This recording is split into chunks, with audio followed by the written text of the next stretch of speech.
What's up YouTube, and welcome back to the channel. Do you ever fix something and whatever you fix works really well, however it causes something else to have a problem? Well, that's me all the time. Remember a couple videos ago when I modified the water port to take compressed air from the compressor? That created another problem. You see, the water port is mounted on the rear tire swing out, and the compressor in the Land Cruiser is all the way in the front underneath the hood in the engine bay. When I hooked it up, the air hose was barely long enough to get from A to B, and that is a problem.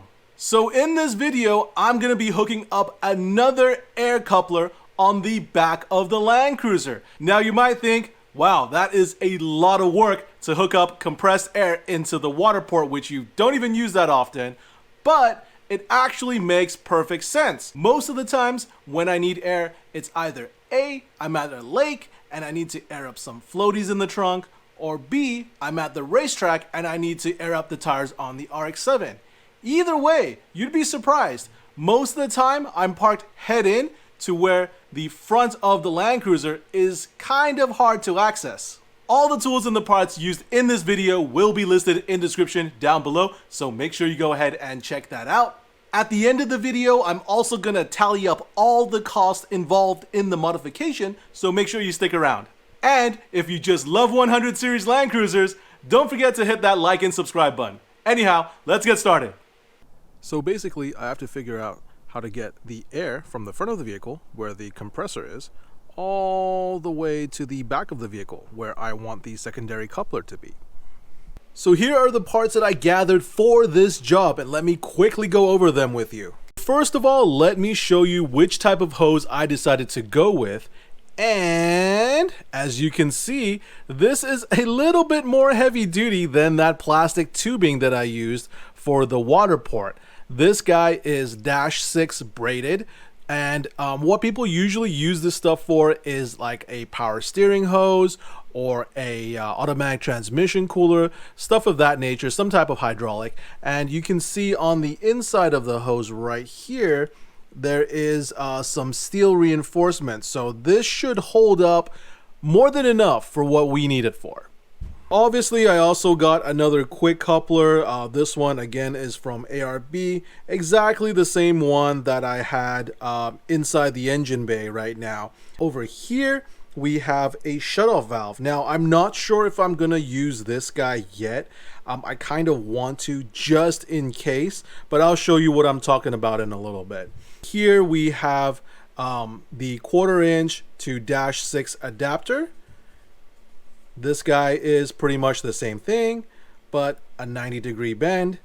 Down here, we have the -6 AN fittings. Now, these guys are the straight versions. There's also 45, 90, 180, whatever you want. I got the straights because I think they will fit best. Plus, they were also leftovers from when I plumbed the RX-7.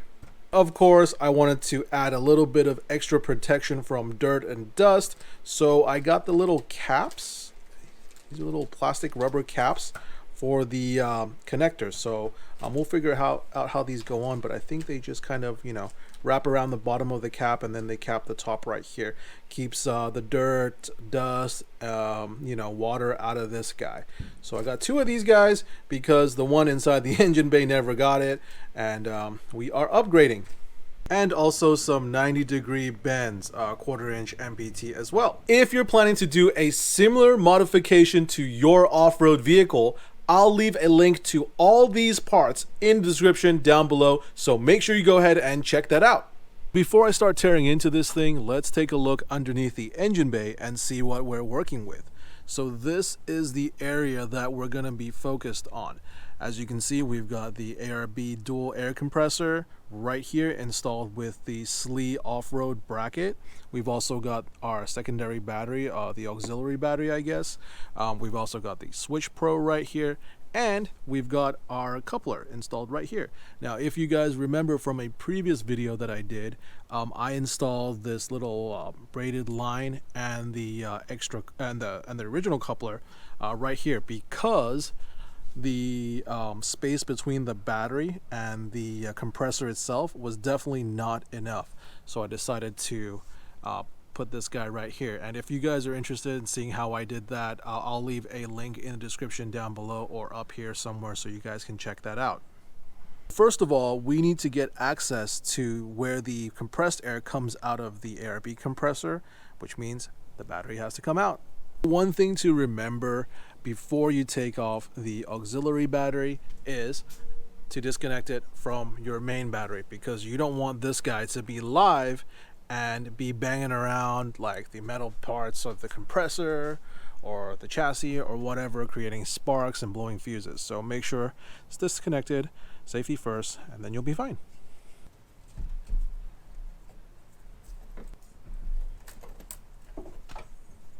Now what I'll have to do is tee off this fitting right here and have another airline go to the back of the Land Cruiser. Now, keeping in mind the battery has to sit right here in this spot, we have to keep all the fittings as close to the compressor as possible so that everything fits.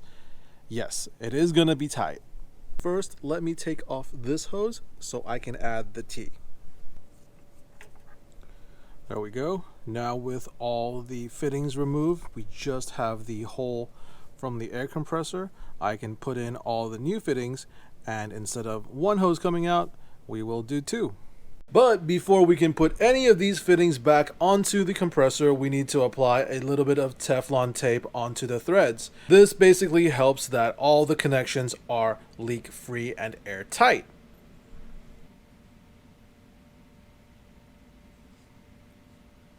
So Teflon tape goes on all the 1/4-inch MPT fittings.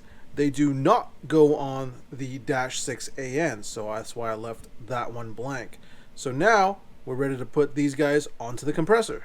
Because how tight of a space it is right here, and plus I have a 90 coming right off the compressor, I had to first put together these guys, all the 90-degree splitter fittings beforehand before I screw it into the compressor. But now it's ready to go.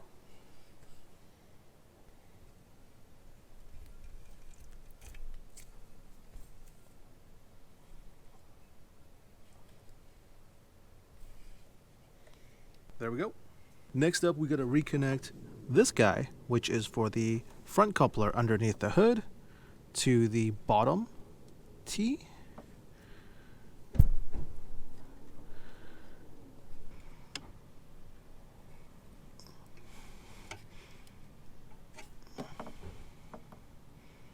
So now that we have all the fittings back in there and we added the T, we have an extra outlet for the compressed air, which I am going to add this guy in there. This is just a basic valve letting me choose if I want air going to the back of the Land Cruiser via this little switch right here where you turn left and right. So the reason why I'm putting this guy in is because the airline going to the back is so long, in case I crawl over some rocks and damage it, I want to be able to still use the original coupler to air back up to drive home. So that's why we're putting this guy in.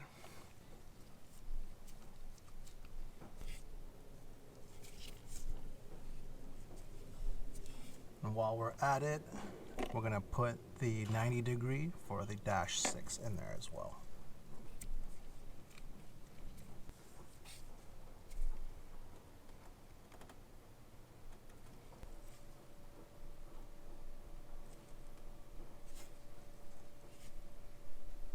So there is more or less the setup so far. I think this 90-degree should be able to clear the battery. The little valve switch does clear the compressor with just enough space. But before I put the battery back in, I'm gonna have to connect the -6 braided all the way from this fitting to the back bumper. So now I have to find a good location on the rear of the Land Cruiser to place that chuck. Obviously, you want to put that air chuck in a safe location, so anywhere underneath the rear bumper is probably a no-go. Anywhere near the rear exhaust is probably not a good idea. I did think about putting it near the tow hitch somewhere, maybe on the top where it's safe, but I do use the tow hitch once in a while, so that's probably a no-go.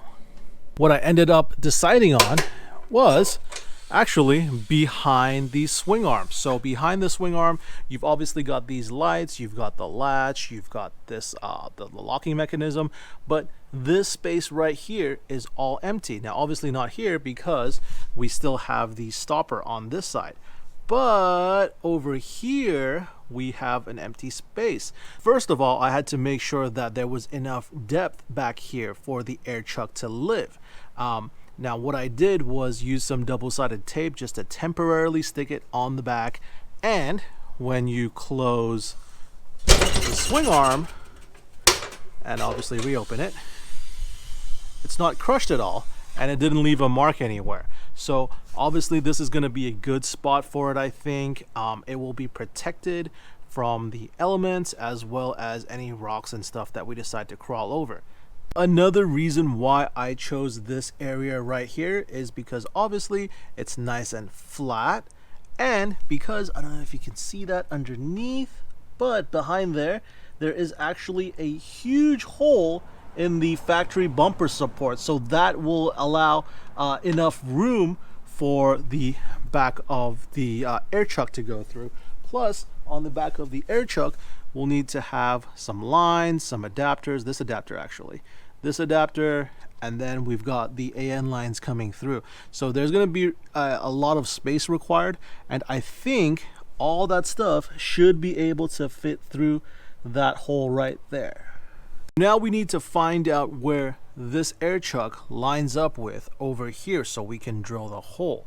Now what I came up with was using a Q-tip with a little bit of anti-seize on the back, so it's like super silver color and it comes off really easy. I cut it off a little bit because a full-length Q-tip is just too deep, so we're gonna put it in there just like that and try to close the swing arm. And if I did it correctly, I will leave a spot of anti-seize right there. Ta-da! Awesome. So that's probably where I'm gonna drill. I want to make sure there's enough space in the back right here for the lines and stuff. I think there is. I might go a little bit lower than that spot, but I think this should work.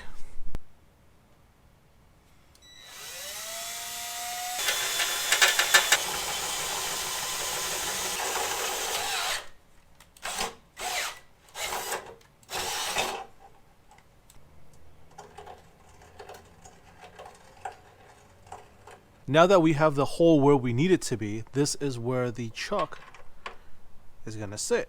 Now on the back of the chuck, we're going to have this guy. We're going to screw it in to the back, kind of like this. And that's how it's going to hold the chuck in place on the bumper. I have it temporarily screwed in. You can see it right there. It's wiggling a little bit. But as you can tell, the fitting is pointed directly into the hole of the bumper support, which will allow the AN line to go through there with tons of space. Now I just got to figure out how to get the AN line from the front of the vehicle all the way up there back down to here.